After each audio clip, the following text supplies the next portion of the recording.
You're listening to episode 2 of Exodus Talks. I'm Hamilton Neal, pleased to be joined today by Chris Johnson. Chris, thank you for being here. Thank you for having me. Let's just start off by having you tell us who you are, what you do, and what's your story. Okay, so I am a retired assistant principal from St. Stephen's High School. When I came to Hickory, I was a school teacher, PE teacher, coach for 17 years, and had lost my job through drugs and alcohol. But today I am working for Hickory Parks and Rec, and also helping out with Hickory Public Schools at Viewmont Elementary in a advisory capacity. So I'm still trying to give back to the community, still working with people. So that's basically who I am. But if you want to get to my story, let me go ahead and enlighten you on that. So my story starts when I was a hometown boy does good in high school. I didn't do any drugs, alcohol at all, and then I go off to college, and the guys were experimenting with some stuff and smoking weed in the shower, and I got a little curious, and so it's like 1979. I think I was a sophomore or junior at Gardner-Webb University, and I was playing football there, so we were like getting ready to go to practice, and so I hit the joint, and nobody told me what it would do to me, because all the stereotypes of weed at that time was it make you run faster and jump higher. Mm-hmm. And so when I did it, I went to practice, and I was like the fastest guy on the team, but on this particular day I was slow, my coordinations were off, and the coach noticed it. And he came up and got in my face. And he said some things to me, looked me in the eye. That was another thing. Nobody told me that my eyes would be all red, and so he walked away from me. And at that point I said, well, I'll never get high again at practice. So I never got high at practice, but I began to start recreational using with some of the fellas on campus. And that was the beginning of my substance abuse use. But I didn't know it would be progressive. And over the years it became progressive. And so I graduate college, and I go off and I get in my career, and I'm coaching and I'm teaching, but I'm still smoking weed every now and then on the weekend, and now I'm drinking alcohol on the weekend as well. So I was a recreational user, and then at about 10, 15 years after that, my son, who was 14, was shot and killed by one of his so-called friends. And that, to me, was a traumatic moment in my life where it catapulted me into a state of depression. So in order to deal with that depression, I began to use more drugs and alcohol. And I was just at a capacity where I was just spinning out of control. And then one day a guy walked up to me, maybe 2 or 3 days after my son was killed, and offered me some cocaine. And when he did that, I lost everything. It ain't gonna hurt me. So I did it, and that was the beginning of my spiritual death, because I became instantly addicted, and I went on a spiral, definitely out of control. Lost my job, lost my marriage, and became homeless. And so now here I am, a college-educated man, teacher, coach, on the streets in Gastonia, in and out of the Salvation Army, doing drugs and alcohol. And I let a lot of people down. So once I got there, guilt kept me there. I was feeling really guilty, and I was feeling ashamed, and I just couldn't pull up out of it. So at some point, I yielded to God. I was tired. I was out there 3 or 4 years on the street, and I had hurt my family, and I had kids and stuff. And so I surrendered because one day I was just so tired I wanted to commit suicide. And so I remember February the 27th, uh, 2003, I just started walking down the street about 3 or 4 o'clock in the morning, getting ready to go jump off this bridge. And on my way, I decided to stop at the telephone booth and call 911 and just let the lady know, try to say, hey, just in case, I don't die, this is where to find my body. And so she began to talk to me on the phone. And I didn't realize that she had dispatched the police to come to that phone booth. So the police shows up, and I'm like, oh, heck, because in your addiction, you do things and you go to jail. Mm-hmm. And I had been to jail like 3 times. And they say that drugs and alcohol will lead you to 3 things: death, institution, and jail. I had already been to an institution. I'd already been to jail. The only thing I hadn't experienced was death. And I was on my way. So they begin to talk to me, and next thing I know, the ambulance pulls up.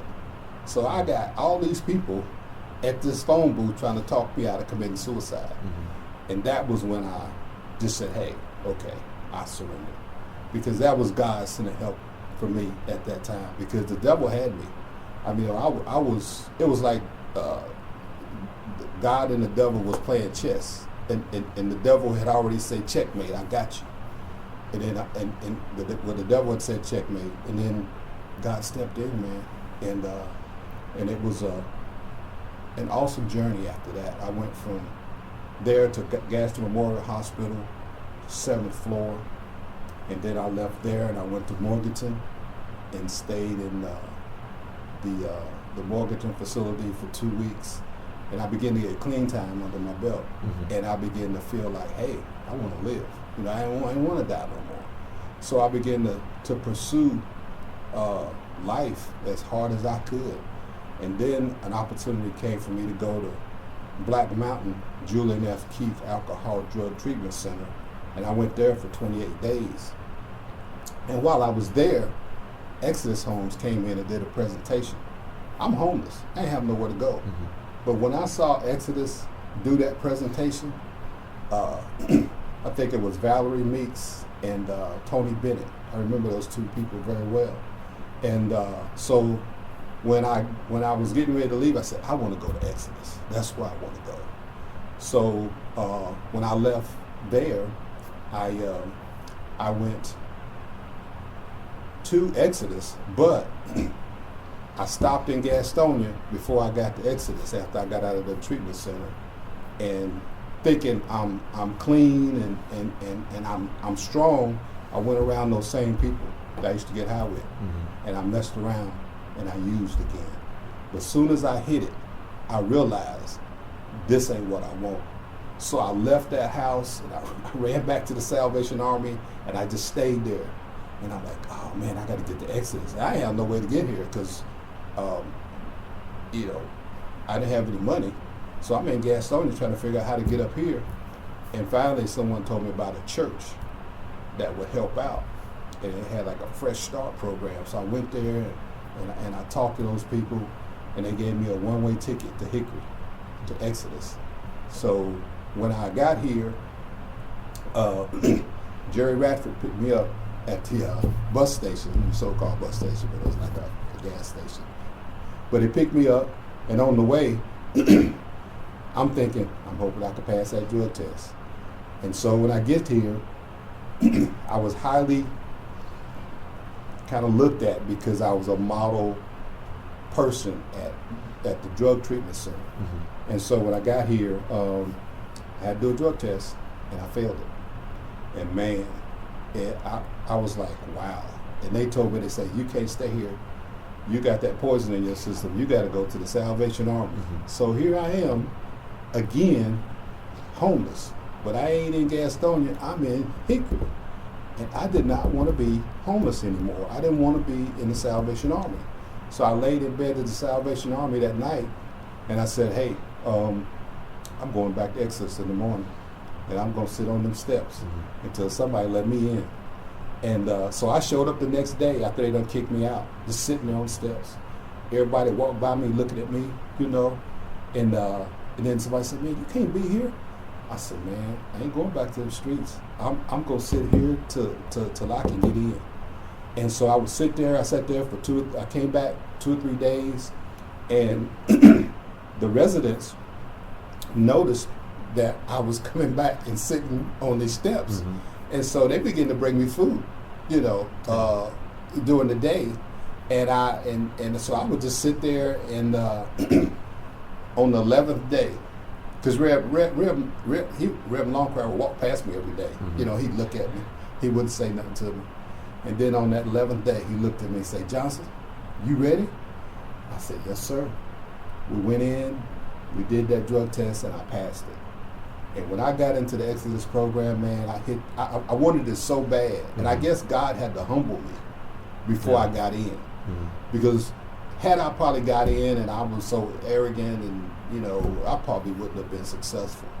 But coming in humble like that, knowing that I had failed and got kicked out the first day I got there, I wanted it really bad, and I did everything I could to get my life back together.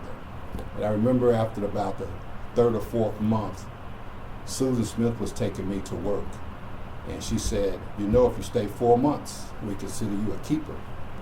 And I was like, wow, I got about 2 or 3 more weeks. I'll be here 4 months. So at 4 months, man, I'm rolling, and like I say, recovery is one of those things where the more clean time you get, the more your self-esteem improves and increases.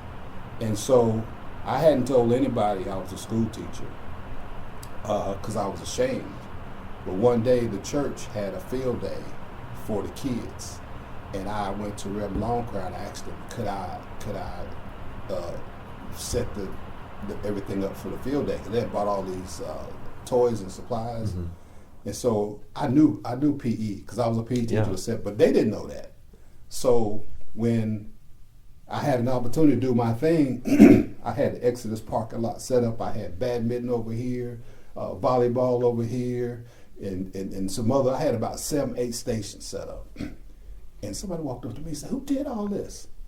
And somebody pointed to me and said, "Well, he did." And said, "Well, how'd you know to do this?" And that's the day I said, "Well, I'm a PE teacher." And when Exodus found out I was a PE teacher and an educator, they began to push me out and try to find some people who could help me get back into my career. Because that's what Exodus does. They do a very good job of doing that. They find out what your strength is, and they try to help get you back to where you were.